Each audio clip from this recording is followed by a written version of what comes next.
Halo pemirsa Pers News semuanya, dimanapun berada, jumpa lagi dengan saya Jimmy Wahyudi. Sebentar lagi kita akan terhubung dengan... Terima kasih Mas Jimmy Wahyudi. Korupsi dan nepotisme, menentang segala bentuk otoritarian dan ingin mengembalikan Indonesia ke masa Orde Baru. Kedua, mendorong proses pemilu yang egaliter. Dengan ini kami serahkan kayak jabat biar siap jadi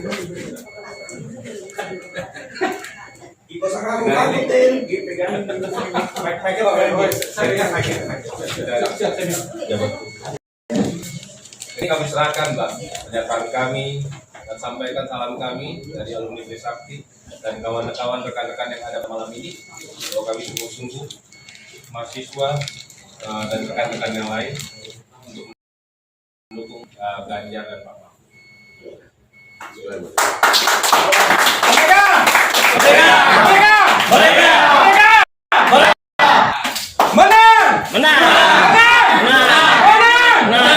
Terima kasih banyak Pak. Kami persilakan senior waktu dan tempatnya. Saya harus bagikan salam sehat.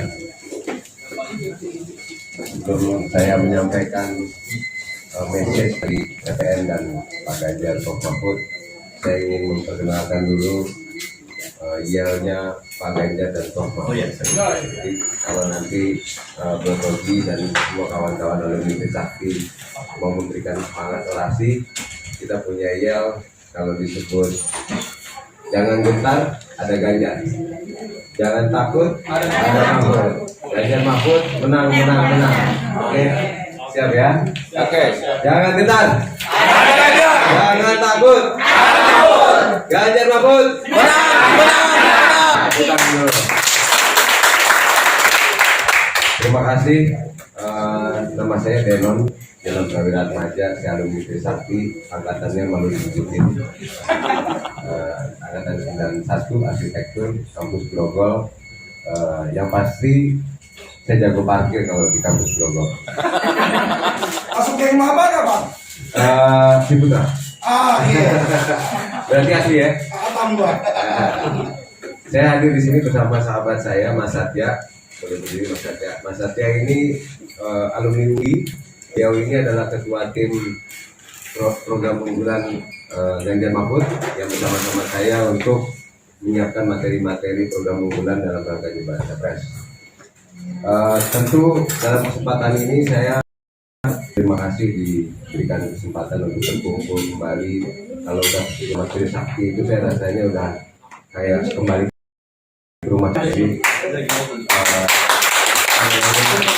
Jadi nama Trisakti seolah-olah saya mudah kembali. Jadi saya merasa terima kasih diberikan kesempatan karena bisa hadir di dalam forum yang berbahagia ini.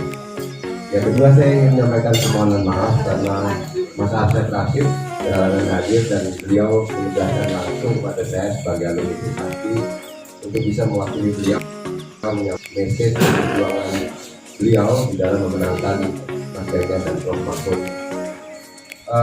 Yang ketiga saya ingin mengucapkan terima kasih atas dukungannya buat Mas Ganjar dan Prof Mahfud, karena selama ini kita berjuang tadi sahabat-sahabat kita, teman-teman kita bersama dengan kita sudah panjang lebar menjelaskan tentang apa yang sebetulnya selama ini terjadi perjuangan kita sehingga kebetulan saya lulus tahun 98, tapi bukan kebanyakan pacaran, tapi kebanyakan saya kerja sampingan, kasihkan kerja sampai akhirnya lulusnya tahun 98 dan tepat pada saat saya lulus. Jadi juga itulah ada peristiwa besar di mana beliau saya emang yang pada saat itu meninggal dunia pada saat ada dan saya bisa memahami semua perasaan teman-teman sahabat alumni Trisakti, kegelisahan melihat pesta demokrasi yang seolah-olah dinodai oleh tangan-tangan kekuasaan yang ingin mencoba mematahkan semangat reformasi yang pada tahun 98 itu kita bangun sama-sama. Kenapa menurut saya momen ini sangat penting, khususnya buat alumni Trisakti, mahasiswa Trisakti, atau semua aktivis mahasiswa. Karena saya yakin kegelisahan ini bukan hanya semata soal calon presiden, tapi soal mundurnya demokrasi kita yang sudah kita perjuangkan untuk mengorbankan nyawa adik-adik kita. Jadi menurut saya satu langkah lebih baik daripada 100 langkah karena filosofi ngomong-ngomong. Lebih baik kita lakukan konkret kita untuk menyampaikan message ini kepada teman-teman kita pada hari ini. Background saya pengusaha di bidang aviasi. Jadi kalau teman-teman kampus saya arsitek gagal. Karena saya nggak menjadi arsitek, tapi saya jadi bekerja di bidang penerbangan. Tapi alhamdulillah saya punya bisnis berjalan berkembang. Lalu kemudian kenapa saya ingin berpartisipasi dalam kemenangan Ganjar dan Mahfud? Karena saya punya 3 alasan. Jangan lupa nih, 3 alasan. Jadi angka 3 ini tolong ingat. 3 alasan. Ada 3 lebih konkret tadi. Yang pertama ini tidak terlalu penting. Yang nomor 1 ini tidak terlalu penting, tapi wajib untuk diketahui. Mas Ganjar itu lahir dari kita, dari rakyat biasa, lahir dari masyarakat yang tidak ada bantuan atau leverage dari keluarganya untuk maju ke depan sebagai calon presiden kita tanpa dukungan siapa-siapa. Dan itu dulu makanya para aktivis, sahabat-sahabat reformis mendukung siapapun presidennya asal jangan melalui mekanisme unsur nepotisme. Dan itu juga dulu tahun 2014 sebabnya kita mendukung Pak Jokowi, karena beliau lahir dari kita, lahir dari orang-orang seperti kita. Sehingga menurut saya Mas Ganjar adalah satu profil pimpinan, figur yang lahir dari kita dan pantas untuk kita dorong. Bukan atas dukungan siapa-siapa, tapi dukungan dari kita, dari kita untuk kita. Yang nomor 2, ini juga nggak penting. Yang nomor 2 nggak penting. Nomor 1 nggak penting, nomor 2 lebih nggak penting. Tapi wajib diketahui bahwa Mas Ganjar ini orang yang pimpinan yang mau mendengar. Menurut saya karakteristik seorang pimpinan yang mau mendengar ini sulit kita cari. Kenapa saya bisa buktikan hari ini Mas Ganjar adalah pimpinan yang mau mendengar? Karena dari semenjak hari pertama kampanye, Mas Ganjar dan Prof. Mahfud memulai perjalanannya ke desa-desa dari Sabang dan Merauke sampai per hari ini. Mas Ganjar dan Prof. Mahfud adalah capres dan cawapres yang paling banyak mengunjungi titik-titik di Indonesia. 220 titik di Indonesia. Kita berani adu dengan capres yang lain. Soalnya Jokowi yang dipilih. Sayangnya bukan capres. Ya, itu dia masalahnya. Mantan presiden. Ya. Jadi saya meyakini bahwa sosok seorang Ganjar adalah sosok yang mau mendengarkan masyarakat. Saya kebetulan kemarin bersama teman-teman di TPN, kita punya salah satu program namanya TPN Merumput, diinisiasi oleh Mas Ganjar langsung agar teman-teman TPN ini mau turun belusukan ke daerah-daerah, sehingga kita bisa merasakan apa yang sebetulnya dirasakan. Kalau teman-teman yang di kota ini mungkin kita lahir dengan segala kemudahan, walaupun ada kekurangan. Tapi kalau teman-teman kita di desa, bahkan kadang-kadang kita mau ke toilet aja masih dingin. Tapi Mas Ganjar meminta kita merasakan bagaimana keprihatinan mereka. Ternyata saya mendapatkan banyak hal di sana, bahwa banyak sekali sebetulnya bantuan-bantuan yang menurutnya itu menjadi kewajiban pemerintah, tapi sekarang menjadi propaganda politik untuk memenangkan paslon tertentu. Ini adalah hak yang diakuisisi oleh paslon tertentu untuk menyampaikan bahwa kalau mereka menang, mereka akan memberikan gimmick-gimmick. Sebut saja 02.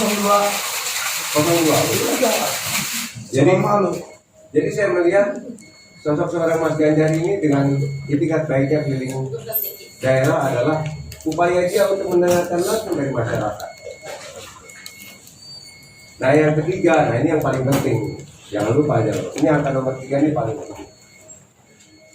Kalau kita melihat sosok Mas Ganjar sebagai seorang pemimpin, yang paling penting adalah kita lihat rekam jejak. Begitu juga dulu kita memilih Jokowi, karena tidak ada beban masa lalu, tidak ada rekam jejak yang dulu, sehingga dia lepas di dalam memimpin, tidak tebang pilih di dalam menegakkan keadilan. Jadi saya pikir ketiga karakter Mas Ganjar yang paling dominan di antara karakter ini yang saya pengen sahabat-sahabat Trisakti menyampaikan dari mulut ke mulut. Karena adik-adik kita yang Gen Z, Gen Y tidak sempat melalui perjuangan reformasi tahun 98, di mana pada saat itu 32 tahun Presiden Soeharto berkuasa, ternyata kita sendiri pun baru paham bahwa presiden itu ternyata bisa diganti pada saat itu. Tapi setelah kita memahami bahwa fungsi demokrasi ini sebetulnya adalah memberikan kesetaraan kesempatan buat semua orang. Itu sebabnya demokrasi itu penting sama-sama kita jaga. Kesetaraan bukan karena politik dinasti. Kesetaraan kesempatan kepada semua orang. Sehingga kesempatan kepada calon pemimpin yang mempunyai 3 karakter seperti Mas Ganjar bisa tampil dan memimpin bangsa ini. Tadi disampaikan oleh Brotoki, 2045 itu Indonesia katanya menjadi negara perekonomian keempat terbesar di dunia dengan bonus demografinya.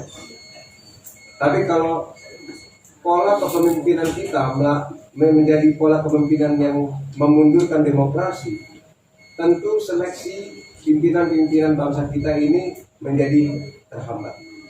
Maka 2045 yang harusnya kita menjadi negara perekonomian terbesar, paling tidak negara kepulauan besar yang mempunyai potensi usaha begitu banyak, digunakan benar-benar untuk meningkatkan kesejahteraan masyarakat, benar-benar digunakan untuk melakukan kesetaraan kesempatan, bukan hanya teman-teman yang ada di Pulau Jawa, tapi di Kalimantan, Sulawesi, Sumatera, dan Papua.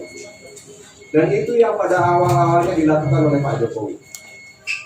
Namun tadi disampaikan oleh Mas Jawan, banyak yang kena prank. Saya Pak. Di ujung perjuangan membangun bangsa ini menjadi negara terbesar nomor 4 tahun 2045, ternyata kita dipertontonkan oleh satu praktik nepotisme, menghalalkan segala cara demi rasa sakit hati pada pihak-pihak tertentu.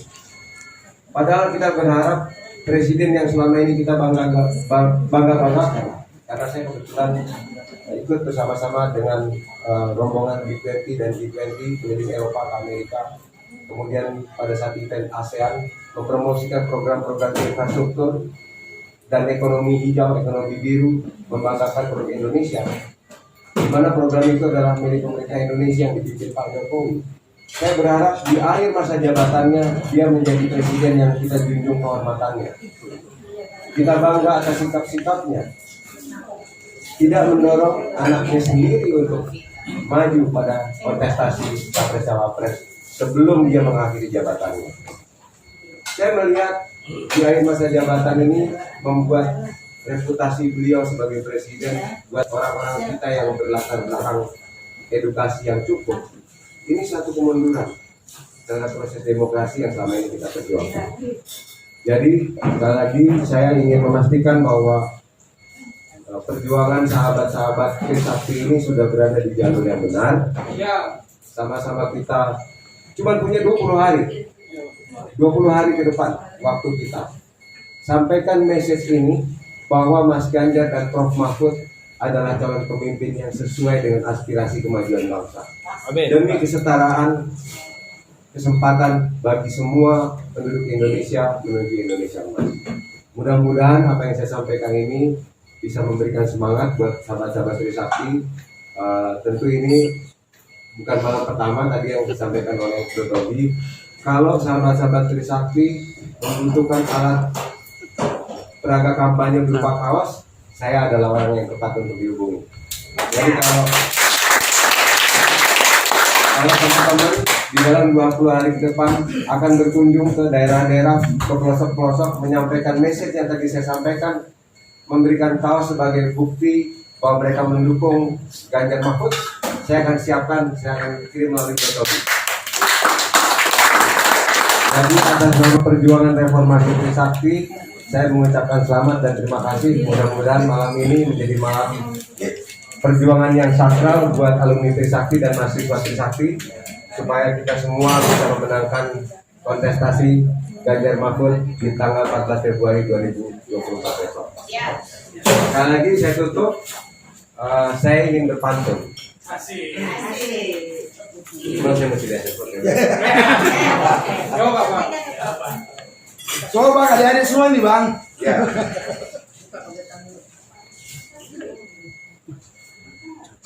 Wahai, mohon disambut dengan kata-kata ya, oke?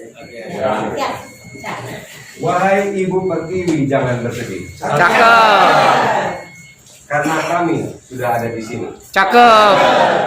Kami menolak pelanggaran konstitusi. Cakep. Karena kami pejuang reformasi. Cakep. Jangan gentar.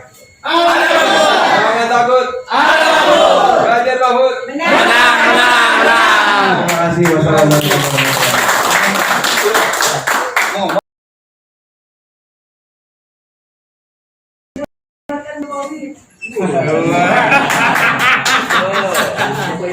Keren. Lanjut.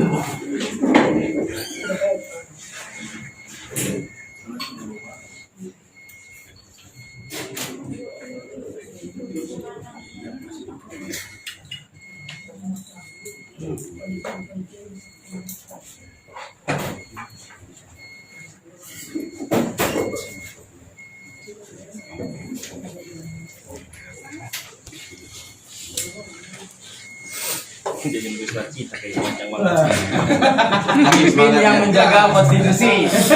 Oke. Satu lagi Pak, lagi.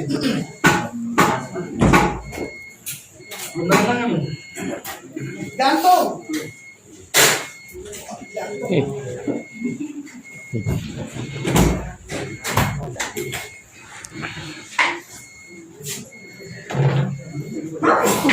Harapan banyak kali, jangan minta nasi goreng bro. Ini bukan receh ini. Oke.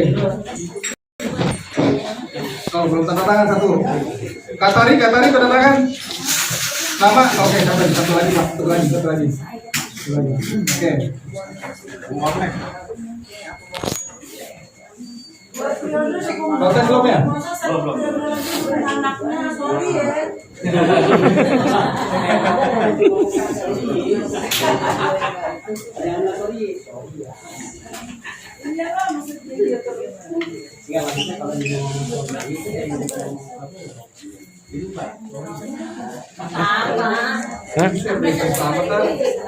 Oke. Kami punya susah.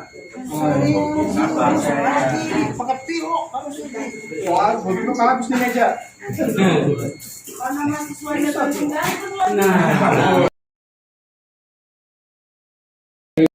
Program saya dari sini ini harapan-harapan kita untuk Bapak Ganjar dan Mahfud paslon nomor 3. Terima kasih.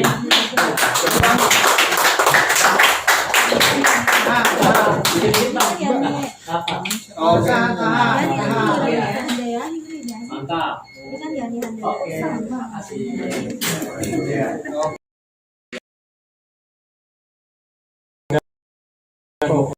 Indonesia ini menjaga demokrasi.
Halo